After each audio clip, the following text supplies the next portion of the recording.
जो भी मनुष्य शरीर में आता है वो कर्मों से नहीं बच सकता है। कर्मों की सजा सबको मिलती है, चाहे हम हों चाहे आप हों, और चाहे महापुरुष इस धरती पर जितने भी आए सबको कर्मों की सजा मिलती है। अब दूसरे के भी कर्म की सजा मिलती है और अपने भी कर्म की सजा मिलती है। कैसे बता दें? जैसे कोई जवान आदमी के लैट्रिन हो जाए, खाता दबाता चला जाएगा तो मल अपने आप निकल जाएगा, पेशाब अपने आप निकल जाता है। जब ज़्यादा हो जाता है रुक नहीं पाता है तब, तो चाहे अपने पेशाब से और चाहे अपने लैट्रिन से कपड़ा गंदा हो और चाहे अपने बच्चे को गोद में उठा लो और वो छी करते, तो गंदा होगा कि नहीं होगा?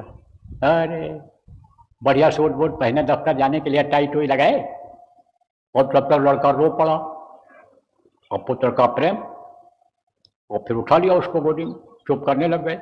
और जैसे चुप किया तैसे उसने क्या कर दिया, उसको तो लैट्रिन लगी थी, अब बोल पाता नहीं था कि हमको लैट्रिन करना है, और उसको जैसे उठाया तैसे लैट्रिन बाहर हो गई, तो सूट बूट सब खराब हो गया। ऐसे ही समझ लो कि गंदगी होती है। तो चाहे महापुरुष अपनी गंदगी का यानी कर्म भोगें और चाहे दूसरे की गंदगी का कर्म भोगें, अपने बच्चे के कर्म गंदगी का कर्म भोगें, लेकिन कर्म सबको भोगना पड़ता है।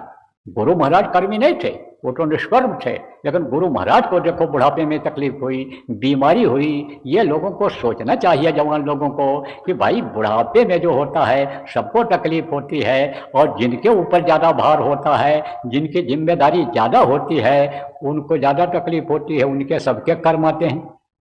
तो सबको तकलीफ हुई, जितने महापुरुष आए सबको तकलीफ हुई। जो काम आप ये समझो प्रेमियों गुरु महाराज हमसे इस शरीर से कराते हैं, ये काम कितने लोगों ने किया, सबको तकलीफ हुई। अब कोई हमारी बीमारी पर ही हंसने लग जाए, खिल्ली उड़ाने लग जाए, लोगों को भ्रमित करने लग जाए, तो ये तो उसका भ्रम और भूल है, ये उसकी अज्ञानता है।